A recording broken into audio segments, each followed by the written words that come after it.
T-Cash,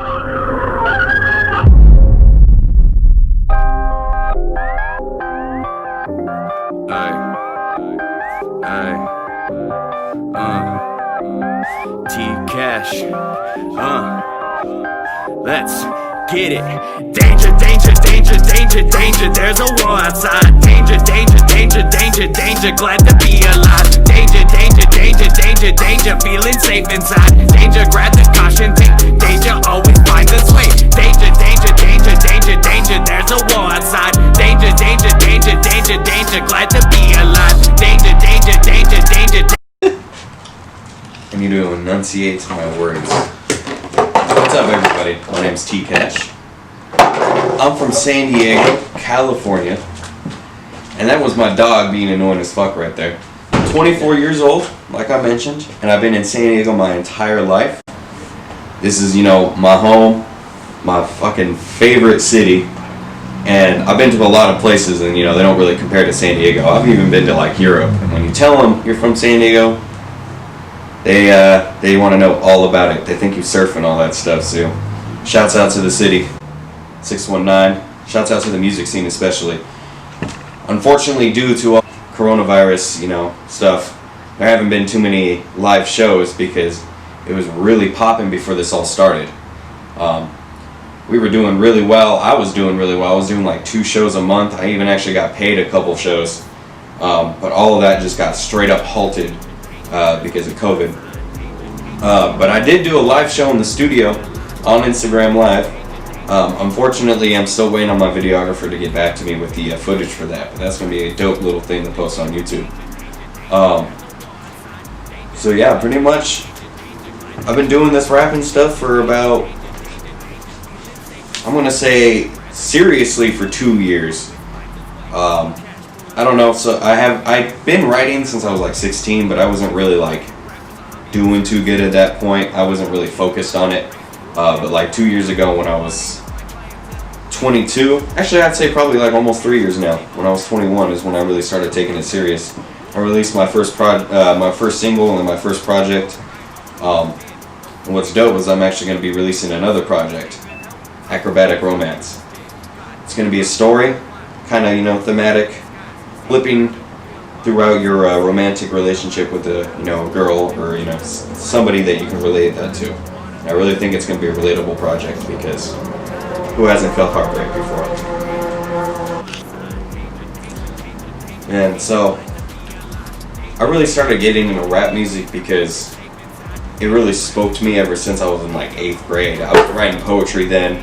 I actually even got like published in a poetry book back then, which was pretty dope. I won a little competition.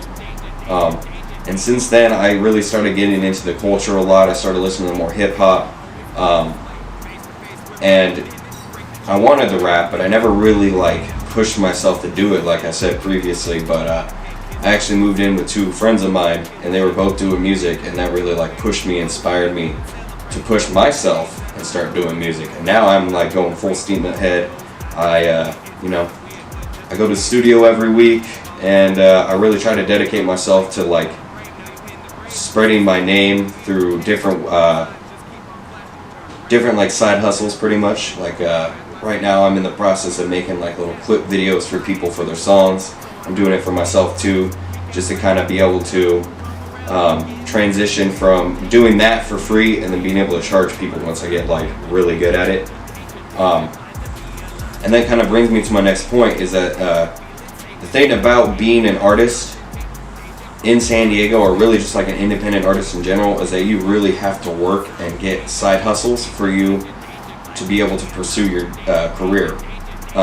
Because if you really want to be independent and you don't want labels controlling all your moves, giving you money that you actually have to eventually start paying back, that's a whole system that you guys should learn about.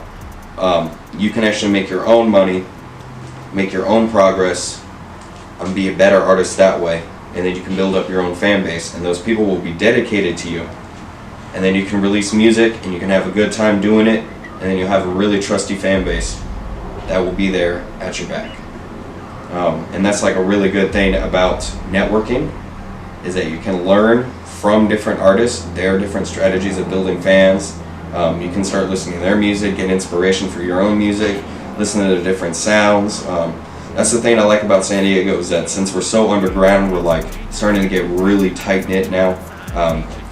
A lot of people would associate us with being, you know, we like to climb up over each other and just to climb to the top. But now I'm starting to really see everything coagulate together and really become amazing. And I'm really liking what's going on in San Diego. I really hope that we can like start seeing the same kind of traction that LA does. And a lot of people also just associate us with, you know, being based off of LA's sound, but we don't. There's a lot of people here who do very unique music. They have their own sound. It's just, you know, they don't get the spotlight because it's hard to be a big artist in a city that's, you know, overshadowed by LA, that's now just starting to get its stuff together for rap music. Yeah. Alright, and then, alright, well, we can do this. Alright. So, lately, I've been working really hard on my music. Like I said previously, I released this track, I think like either a month or two ago, or even 3, called Rocketeer, that I'm really proud of, and I kind of really look at it as kind of a switch in my style, in my sound. I really started creating better hooks. It's also a song that I worked on with my homie Nomad, who's my engineer, and is also a fellow musician. He's hella talented, and it helps me a lot with both my flow. He teaches me a lot of stuff about like writing, and he's helped me like improve my craft, and it's pretty dope working with him. And that same song that I'm talking about, Rocketeer, I actually just filmed a music video to it last Tuesday. And funny story about that is, me and my videographer, we went up to this UFO emporium up in like Imperial Valley, which is like hella, it's like northeast from San Diego. Took like an hour and a half to drive there. The music video was dope as fuck. There were like broken down cars. There was like a UFO that you could climb up into with like a traffic cone that had a UFO, or not a UFO, an alien mask on it. And that was dope to shoot with. There was also just a bunch of bottles. We actually threw one to crack it. Sorry about that, Coyote. And here comes the great part about this. On our way back, we had smoked in our car, not our car, my car, and we were going back to San Diego, and I guess there was a Border Patrol checkpoint right there, and our car definitely reeked like weed, but they had a canine, and the canine definitely hit the car. I could see it fucking like come to the side, its tongue started coming out, it was salivating, it was ready to fuck shit up. They tell us to pull over into secondary because I can't open my trunk like manually from inside my car because I have like a 98 Chevy, so I gotta use the key to open it. And yeah, so I have to go do that. And the Border Patrol agent is like getting me out of the car. He's like, "Do you have anything on you?" And I'm like, "Yeah, I got weed in my pocket." Because they were definitely gonna fucking find that shit, so I wasn't gonna lie and just piss them off. So I told them that, and they told me to toss it in my front seat, and they sat my videographer down like about like 10 feet away from me, and they like were asking both of us questions. They were asking at first like, "Oh, where are you guys from? Where are you coming from? Is this your car? Do you have any guns?" And I was like, "Oh, thank God I didn't bring my fucking strap. That shit would have been all bad, bro." Oh man, that would make it even worse. The cops, you know, are asking me a bunch of questions. I'm super calm though. I'm not like freaking out because I just pretty much tell them that we didn't fucking know that this shit was gonna happen because, you know, who the fuck? I didn't even know that Border Patrol checkpoints would be like that. I didn't even know that like that little sliver of like land that they control is considered federal territory. So if you drive through it with weed, then it's considered illegal, even though you're in fucking California, which I think is stupid. But whatever, they do what they do. and they took the dog to the car and sniffed it. You know, they didn't find anything else because I had already told them the shit I had. And they're like, all right, you're good. You can go. Because pretty much my videographer also told them the same shit. And I guess one of the Border Patrol agents was trying to figure out my Spotify and all that. He wanted to check my music out, which is hilarious and top notch right there. I hope he actually did check out my music because that'd be hilarious.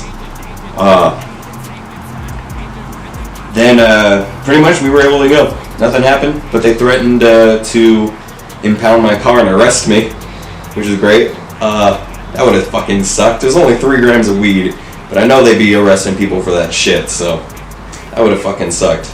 But I got away without nothing happening to me, and I got to keep my weed, so yeah. Look out to the Rocketeer music video. You got the exclusive story right here. Shouts out. That first song that you heard or something. I got you. Yeah. Alright.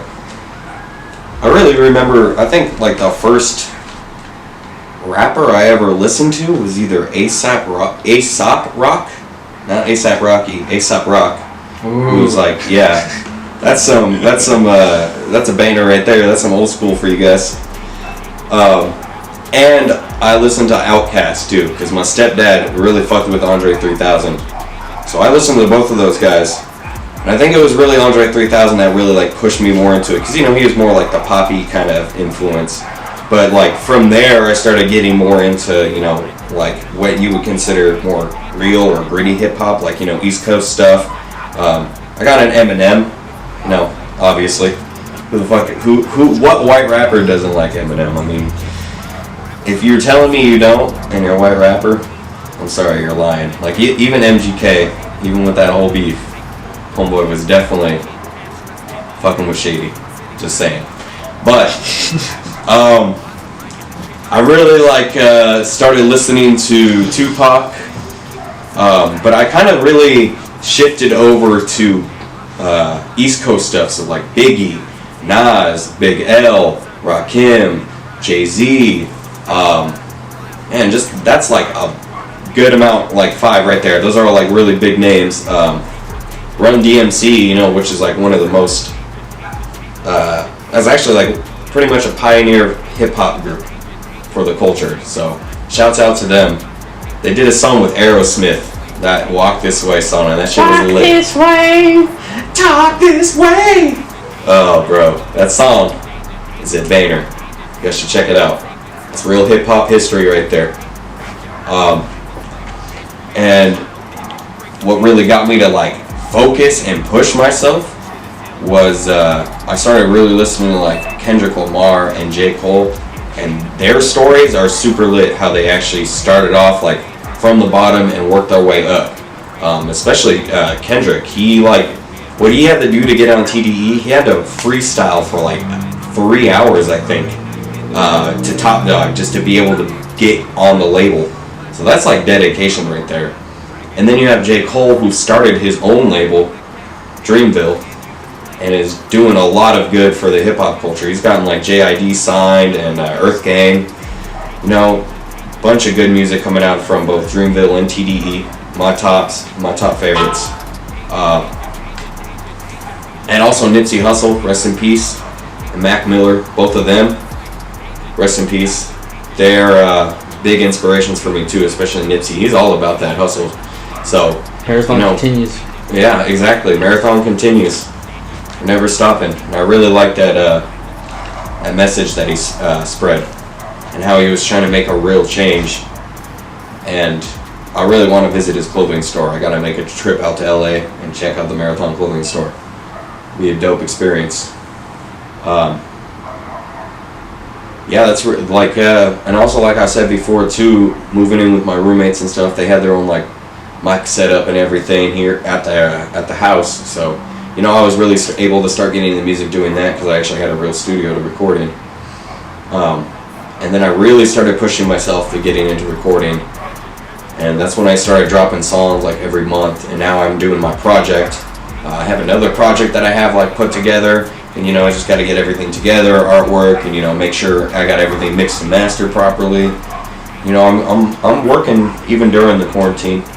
I gotta do, you know, what I gotta do. Because I really believe that you gotta have quantity and quality with your music. You gotta release as much as possible. You gotta make sure it doesn't sound like shit. Because I learned from like the beginning that if you just release bad music, you're gonna get flamed on, and it's not gonna be a good time. I remember one time on Instagram, I posted a preview for my first project, 7 Pleasant Sins, and I advertised it on with IG ads, and somebody called me T-Rash, trash. I was like, damn, alright, I have to reevaluate everything. And you know, that kind of put me in kind of like a little creative hole, because you know, that stung. That was the first time I've ever gotten torched on my music like that.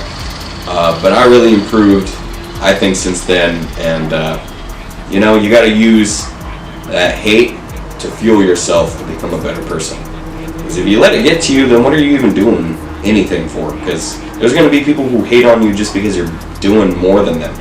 That's like a given in life. So you got to really push through that shit. Yeah.